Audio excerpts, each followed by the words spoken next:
Titles for the topic, even many of them are fitting. I have here there the Chanukah lessons for today. Yeah, that's okay. I would prefer actually for I would prefer if we're going to put this on, write it down as a topic. Probably I'd find the Tanachic roots of Chanukah, or the roots of Chanukah in the Tanakh. Okay, I have set up this this discussion here as the most the simplest way of putting it, and again, there are many different ways of putting it because it's going to cover a number of things. Was starting it with a simple question. Some of you may be aware of the problem or of the uniqueness. Some may not. But it is pretty clear that Chazal are not thrilled with the military victory of the Hashmonaim. It would seem. Because, as we will be saying in the Gemara, where that discusses Chanukah, it's not even mentioned at all. So that's the question that's going to open this discussion. And that is why? Why were Chazal, why were our rabbinic scholars so reluctant to recognize and to memorialize the remarkable military victory of the Hashmonaim over the Yehonim of the Syrian Greeks? And at first glance, I would say to you, why are you surprised?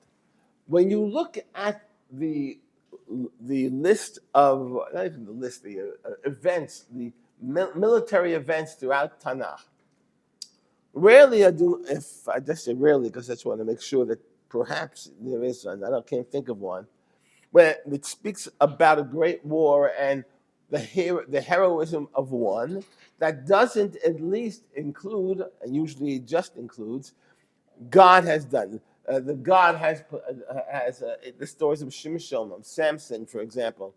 Each time he does a victory, sometimes miracle victory, it always says, and God's spirit rested upon Shimshon, and he did A, B, C, D, E. When the Israelites are found to be victorious in anything, Bnei Israel, it says there that also that as God has given them the strength to do so.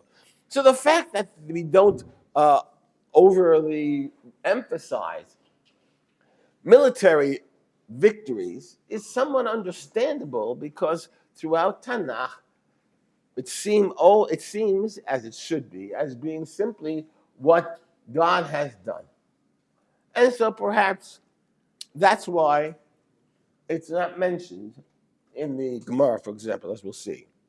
But nonetheless, it makes us wonder, because it was the essential part of lighting the candles in the Beit HaMikdash. It was only because they were able to clear out the area from the Syrian Greeks. They were able to cleanse the Beit HaMikdash. They were able to go in there in order to light the candles.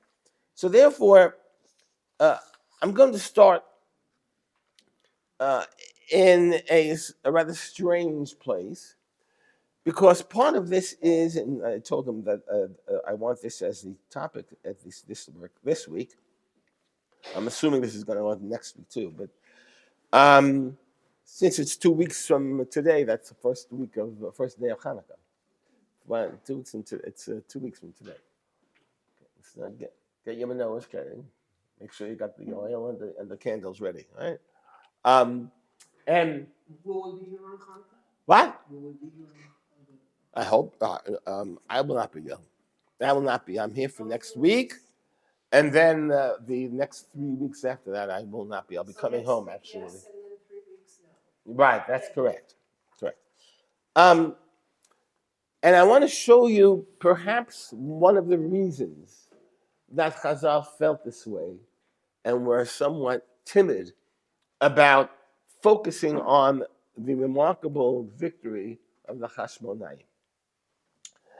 And it's going to start with how they viewed, how did they view the this victory or even the cleansing of the Beit Hamikdash. What, after all, is Chanukah? Chanukah is a Hebrew word. We find it in the Torah. Chanukah Habibayit. It is um, uh,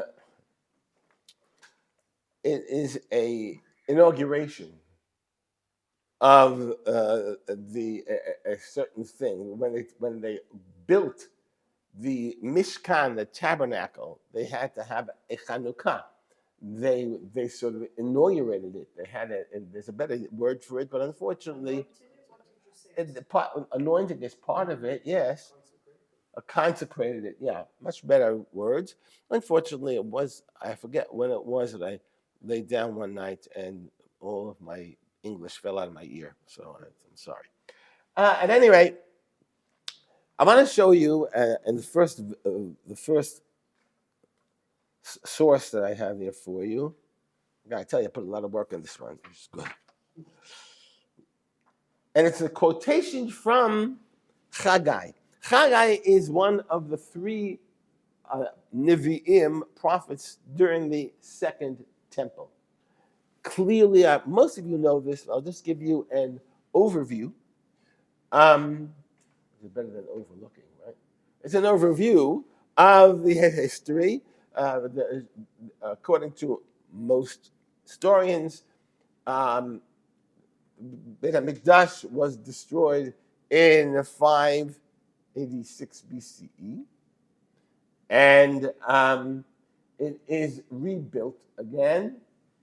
Because I like to say it was 70 years later. It's because of Yirmiyahu, so that's not true because historically, that is true historically when they really started, it got built. But the return from the exile of Babylonia began with Koresh, with Cyrus, probably about 50 years, maybe less than 50 years, in something like 537, 539 probably BCE. So it was about 50 years, not quite, that they were gone. Now that's important to know because we are told in Ezra and also and in Chagai Malachi that the people who returned from Babylonia, some of them remembered what the first temple looked like.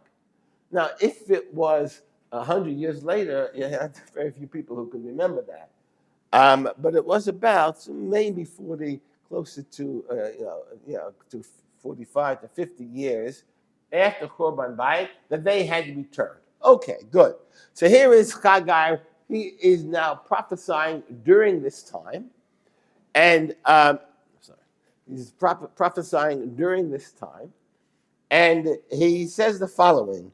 And again, you see it in the source, and I have it in English. And the beauty of this, that of Chagai, is that almost all of his prophecies have a date to it. So that's going to help us a lot, as you will see. And it says here, in the second year of King Darius,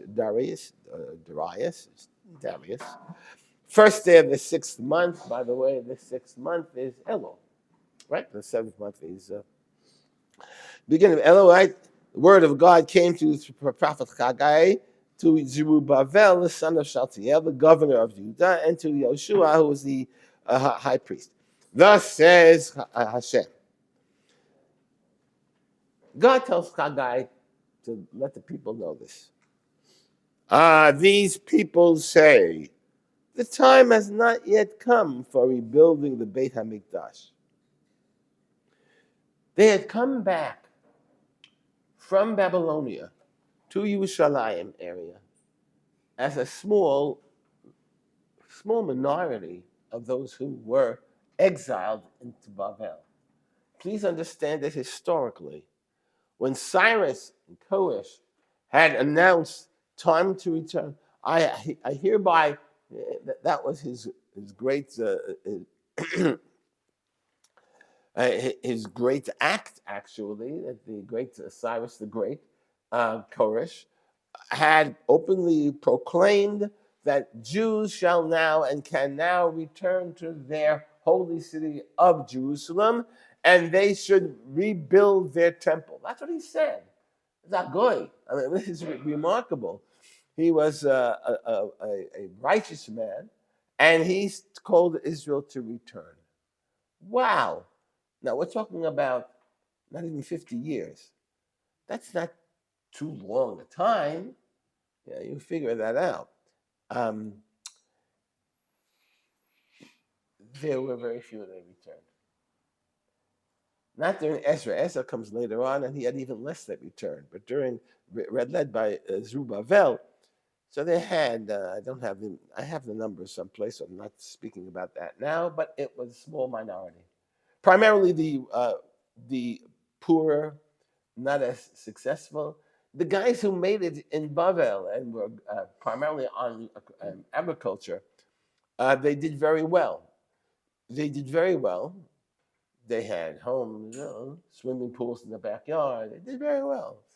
The guys didn't make it that well. The Jews who weren't that successful, so nothing wrong with it. So primarily those who returned were not the wealthier ones, not the higher thing.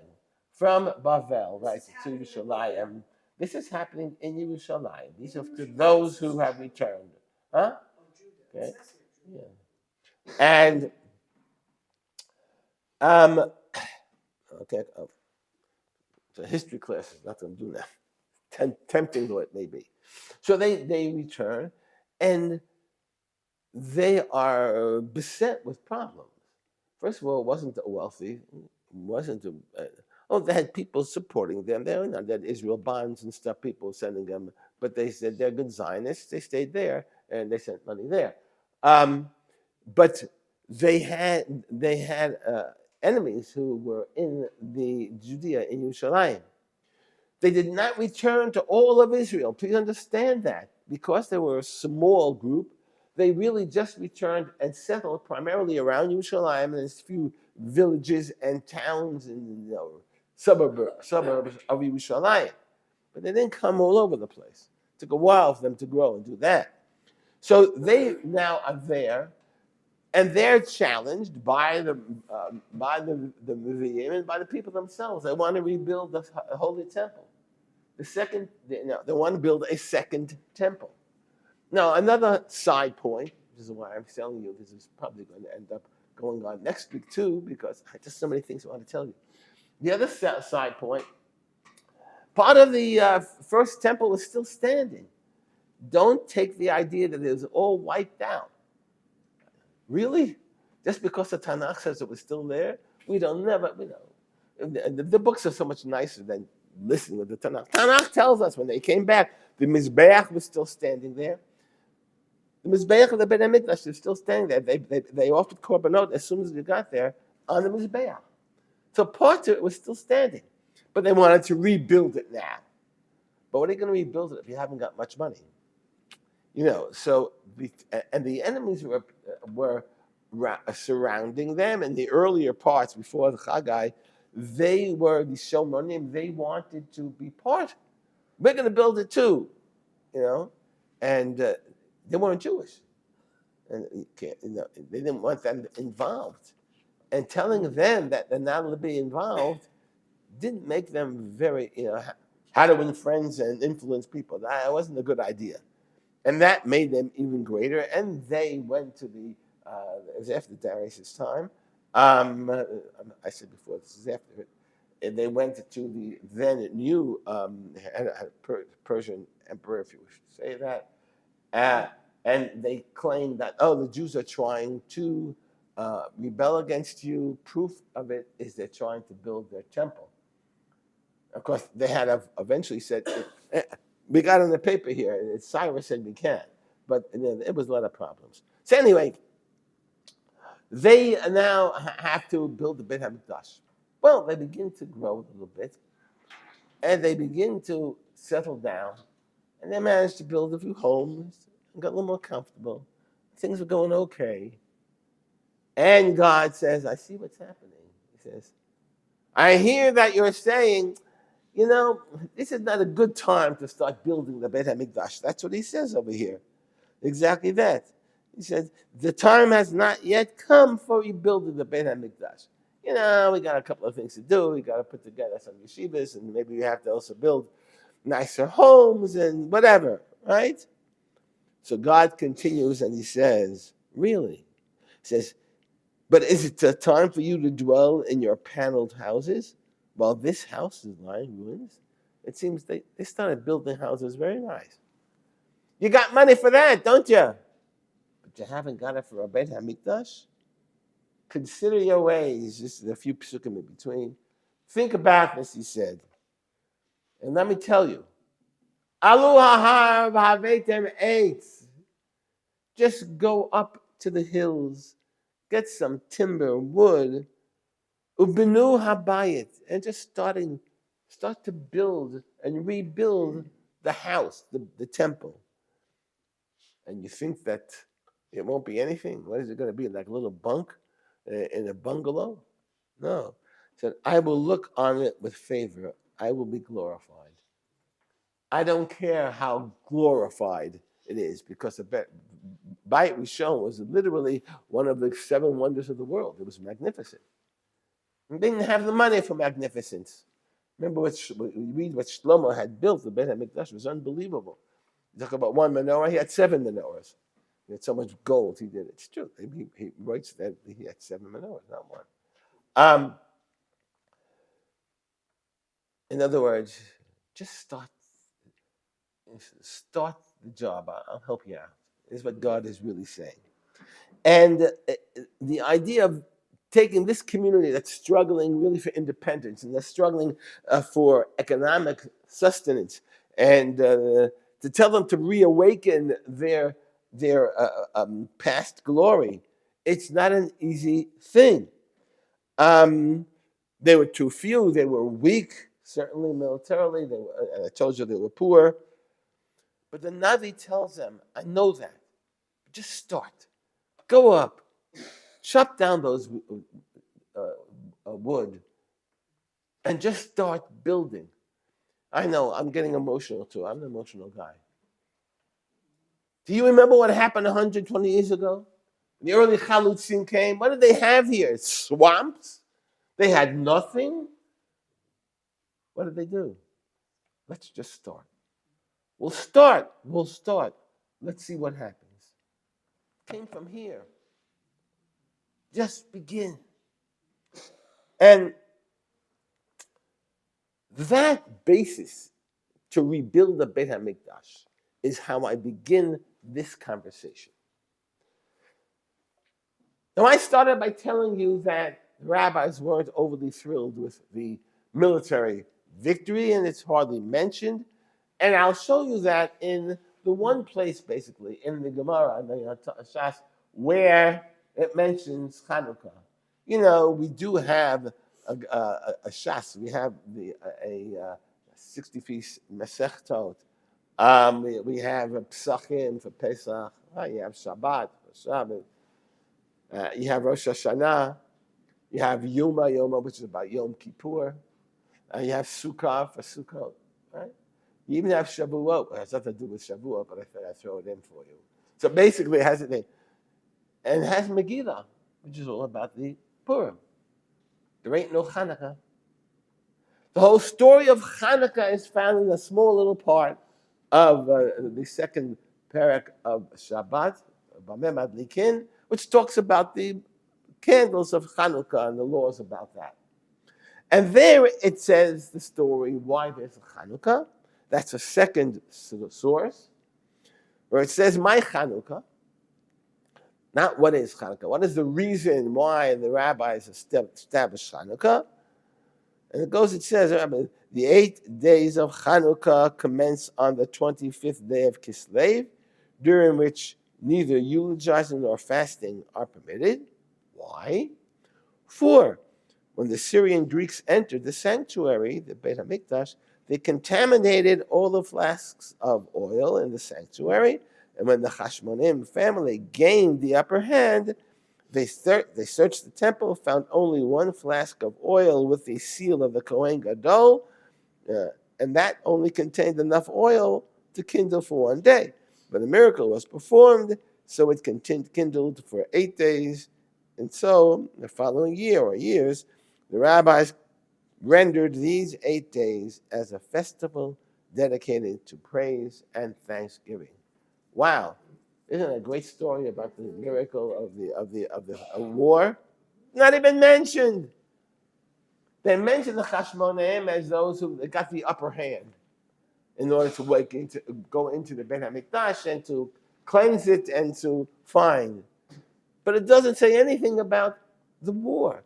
And that's why I said they seem to have very little mind for, or perhaps even appreciation of, remarkable military victory by this small band of people, of heroes.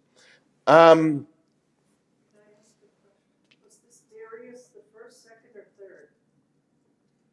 Which Darius? We're The talking one you're about talking about. here. Daryavesh. Daryavesh was yes. There is a argument in historians and in the rabbis as to which Daryavesh it is, because which ones. And then when Achashverosh, for example, the Chazal also say, Achashverosh happened before the building of the second temple, but most historians say no. There was more than one Achashverosh. There, yeah. The first, second, Xerxes and Artaxerxes. So And but it was after the building. is it a possibility this Darius was the son of Esther? Yeah, I know that's what it says of it. Again, the Chazal say that. Yes, could be. We don't know. There were a few Dariuses. I know there's three. Yeah. So there you go. So the Chazal see it as such. Ken Zion, as we would say in the pure King's English. Could be, yes. So what happens now? Chazal see the rebuilding of, or the better, the Chanukah. How can I call it?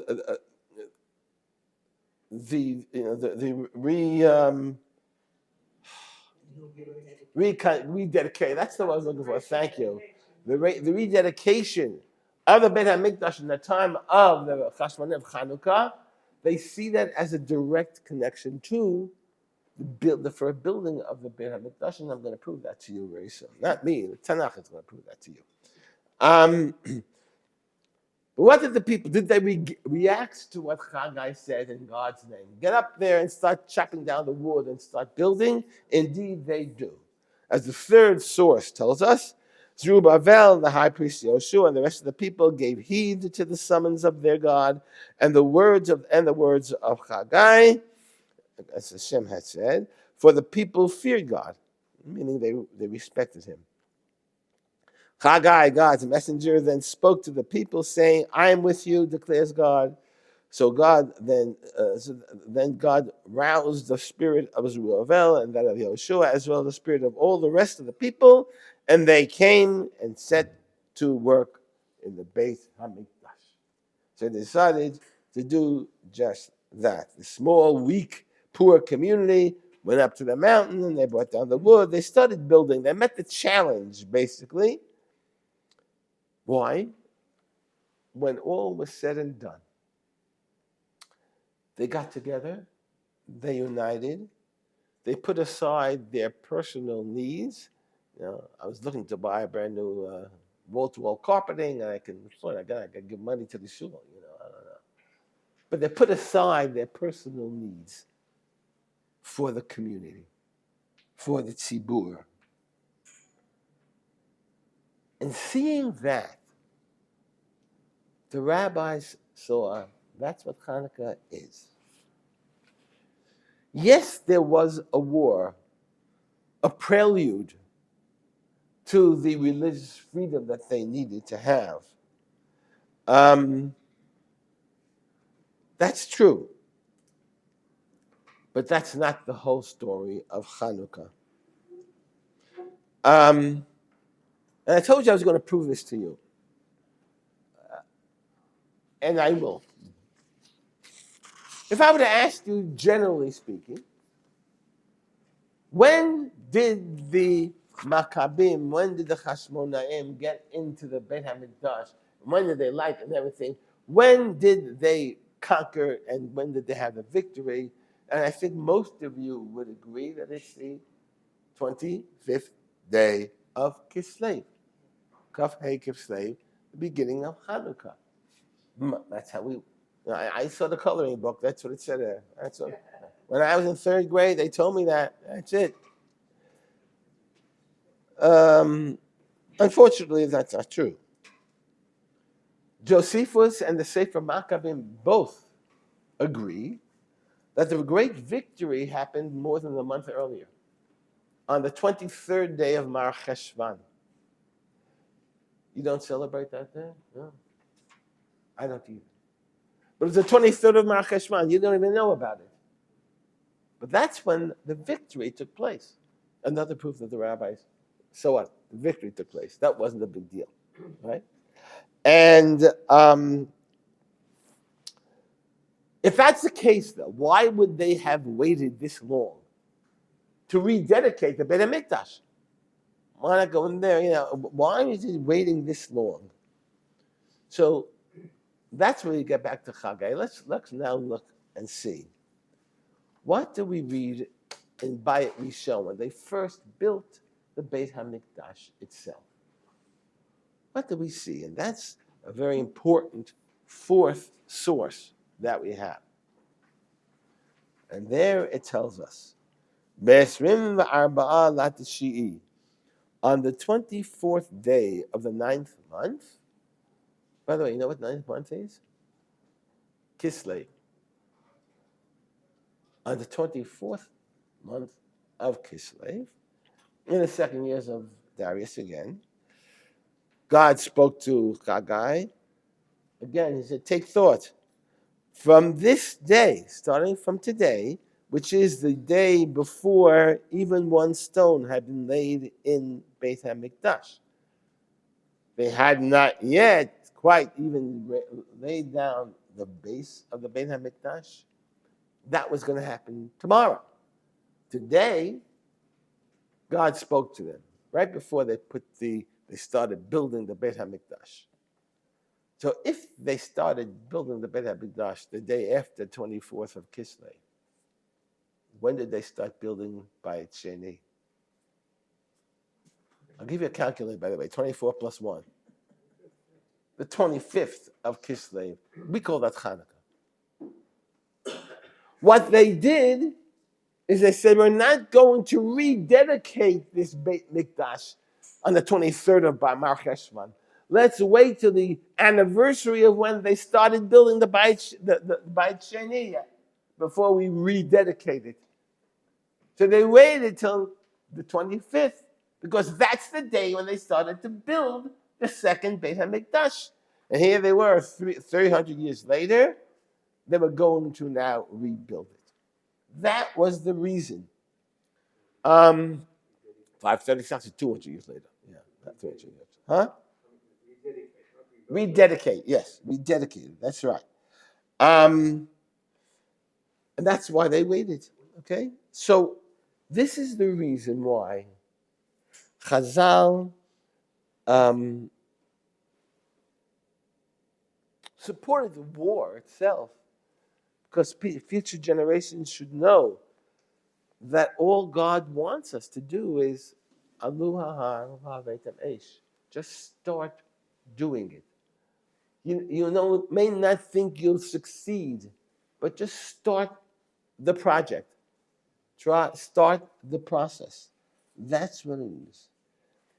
You have to subdue the individual, subdue the great leader, subdue the hero, and focus on the community. because it's the community that brought this to fruition. That's how Chazal saw what it is. And that's what they wanted. What happened?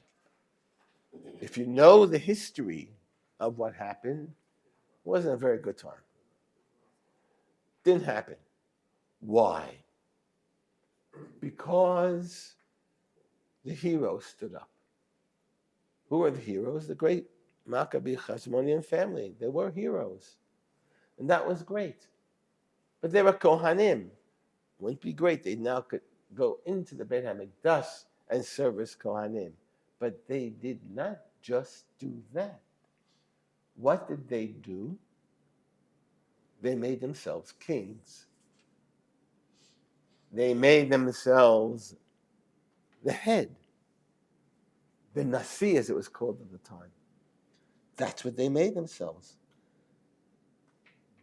They wanted more than just being the high priests. Right? Well, whether he is Kohen Gadol or not, but he could have been. That family could have been. But rather than being satisfied with the Kahuna Gedolah, they wanted Malchut as well. They wanted kingship as well. And when the Chazal were writing this Gemara, wrote this part, and by that time already, hundreds of years later, they saw what happened. What happened? Very simple. Of the 5 brothers of the Maccabees, one survived. One survived. Others were, some killed in war. Others were assassinated. One was assassinated by his son-in-law, which you understand, actually. Yeah, killed his son-in-law. Yochanan, killed by his son-in-law. Because they were fighting for power. When the grandchildren come, and there is now between the Alexander Yanai, a really great guy. Could do without him. There's Alexander Yanai, and the Gemara tells a story. He was pelted with etrogim on Sukkot because he made fun of the tradition of Nisuch Hamayim in the Beit HaMikdash, and he came as the Kohen and the king, and he threw it on the floor. And people got so angry because the bulk of the people were following the rabbis, and they started pelting him with their etrogim, proving that obviously it wasn't as expensive as it is now. But also, the king reacted by, he had brought in foreign soldiers who were not allowed in the Beit HaMikdash, had them come in and they slaughtered the Jews. A nice guy. This is the head of the Jews. This is a Hasmonean from the family. When he dies, he is, thank God, taken over by his wife, Tzadekis, by the name of Shalomit Alexandra, Salome, if you will. Yeah. She has a street name for her here in Yerushalayim. Okay. Right. Very good. Shlomita Malka. Right. So she became a Malka? Is that what you're saying? Well, given the fact that she was the wife of the Melech, by definition, she was a Malka. She rules for 9 years, and she was very good. Rabbis loved her very much. She was excellent and very careful with what she did, very, very respectful to the rabbis. And when she died, she had 2 tatalas, Yochanan and Aristobulus. And she said, look, Yochanan was mostly a frum guy, he had his black hat and beard and everything. He said, you should be the Kohen Gadol. Aristobulus, on the other hand, hung around with his gun and his rifle, and he said, you should be like the king. So she divided it, not to have it in one place. Said, right. And she, unfortunately, which was one thing the rabbis weren't happy with her, that died. So she died. And when she dies, the 2 brothers, they split up, right? And each of them had their own fan club and supporters. And Yochanan, Kohen Gadol, lied. Enjoyed going in there and eating truma. Very nice, good. But your brother has all the power there. He's the king. You're the older one. Why does he become the king? You should be the king. Meanwhile, the supporters of Aristobulus are saying to him, you're the king. And letting him run the whole religious thing. You're a Kohen. You should be the Kohen Gadol. And a civil war breaks out. One of the great anomalies of the English language. If you're having a war, how could it be civil? It's a civil war. And they were killing each other. Who's going to win? Who's going to win? They try to get. So they looked for help, each side. And each side, first, Yochanan says, I'm going to help. Who did he say? There was a new power coming up. They were called Romans. And he invited the Romans to help him to defeat Aristobulus. Well, when he started losing Aristobulus, he said, I'm going to give them more money to help me. So they joined him. And there was a civil war until Rome says, oh, the hell with it. We'll take over the whole thing. That's how Rome took over and eventually destroys the Beit HaMikdash. Because of all the heroes of Chanukah. Of all them who wanted what they're going to do, what they want. They need more. And whereas the building of the Bayit Sheni was a project of the Tzibur, everyone got together and they united and they worked and they sacrificed their own needs for the needs of the community. These are stories of 100, 110 years of people who are individuals who didn't care about the Kahal, the Tzibur, and cared only about themselves and the power. And that is what is suggested why the Chazal was so unhappy with it. So it was crucial. It was crucial, therefore, for the rabbis in years later to emphasize that there was one power that made this go well, that made it good, and that was God. That was God, and that was, I was reading in the Haftorah for Miketz, that is for Chanukah, that's the whole message of the menorah, that seems to be lighting from a power they can't see. Yes, that's right. You didn't see the power that helped you win that Chanukah. And if I were even I'll probably have enough time. Yeah, well, to finish up, and we'll need to go to the next point. And that is that very few people understand this. The concept of the unity over the leadership is essential. Now, on Chanukah, we read in the Torah from Parshat Naso, longest Parsha in the Torah, and we read there of the gifts given by the leadership, the heads of each tribe, and what they gave for the Chanukat HaMizbeach, Chanukat HaMishkan, for the dedication of the tabernacle. At the very end, it was put up, it had to be dedicated, it had to have a Chanukkah, and the last thing, after everybody gave the money that was needed for the heads of each tribe, now gave their gift. And we are a little unhappy that Naso was not long enough. And the Torah decides to take one chapter that's 89 psukim. 80, I'll say it again, 89. It's the longest parak, longest chapter in all of the Torah. 89. Why? They took every single Nasi, head of a tribe, and they said this is what they gave, which is understandable if they gave different things. They gave the exact same thing, every one of them. And instead of saying this is what was given by the first one, and all others gave the same.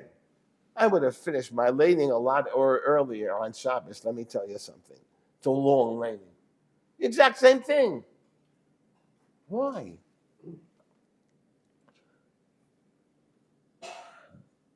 Well, if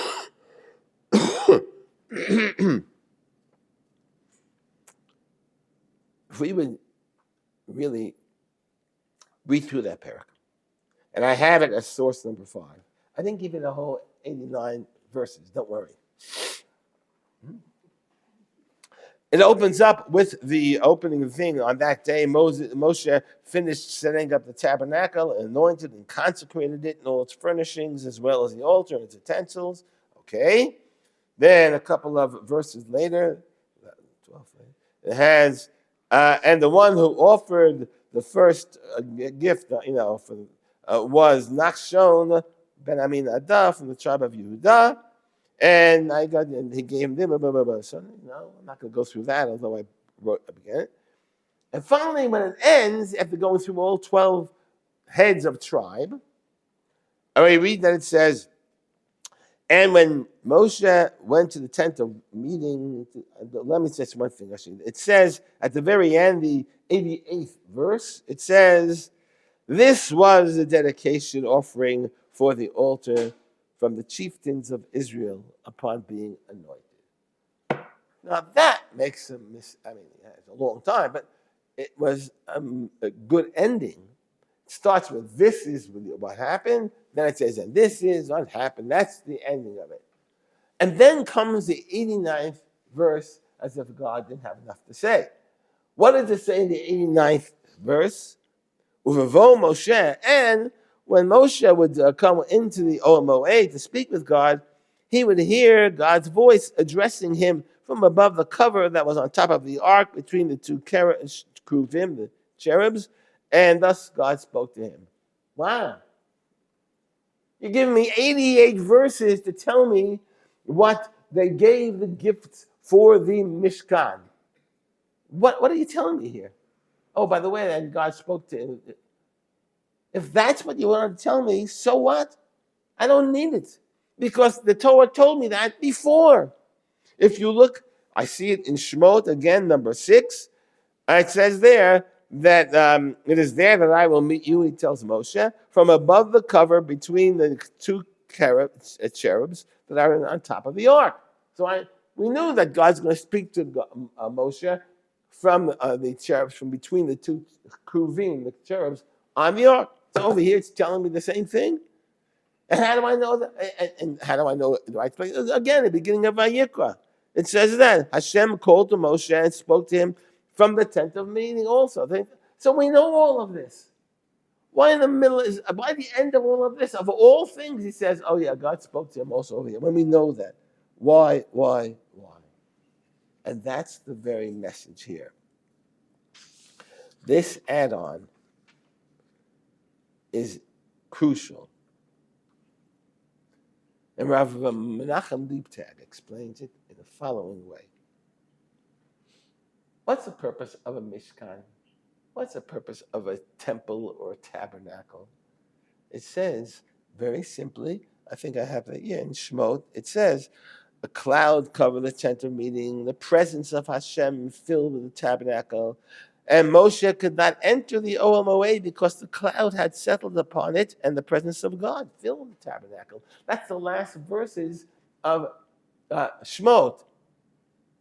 They finish the tabernacle.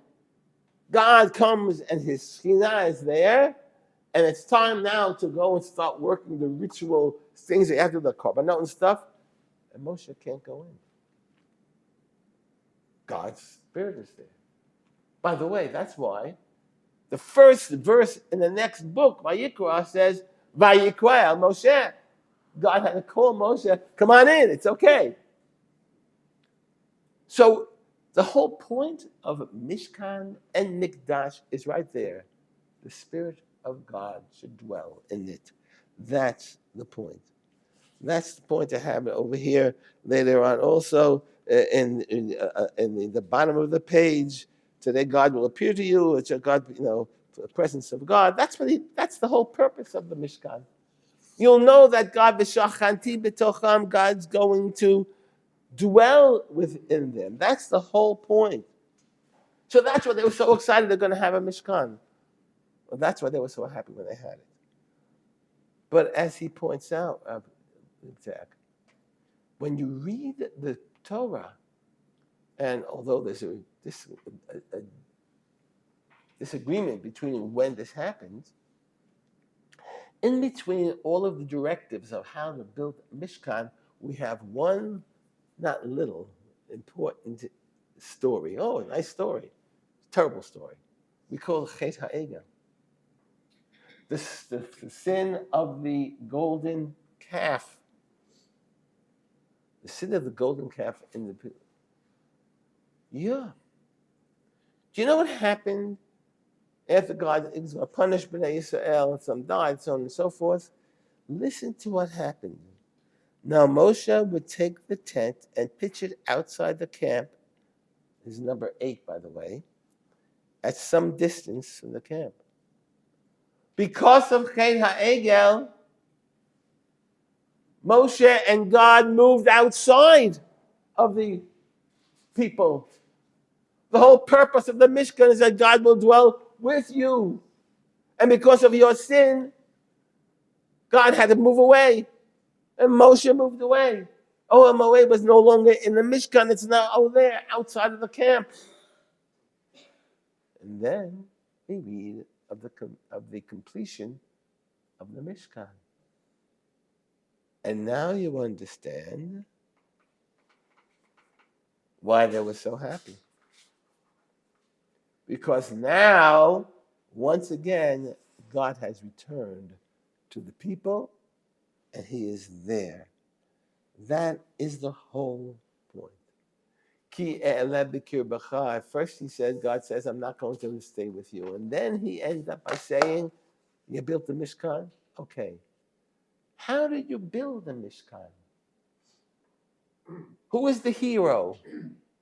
There were artisans. Everyone. Proof of that? Who was the biggest head of the tribe who led everything? Nobody. They all gave the exact thing. Because God comes and God dwells with Israel only when Israel is united and only when they do things together. That's the story of Chanukah too. And that's why they say it's great to have a war, and we know it's a miracle, but that's not what ended up having great. Because if you're going to look at the whole story of Hanukkah, it's really a lousy story. Happy Hanukkah, we're going to have a destroyed temple again. Because that's what happens. So that's why Chazal, according to this opinion, were very reluctant to make a big deal out of the military victory. Because there were heroes there, no question.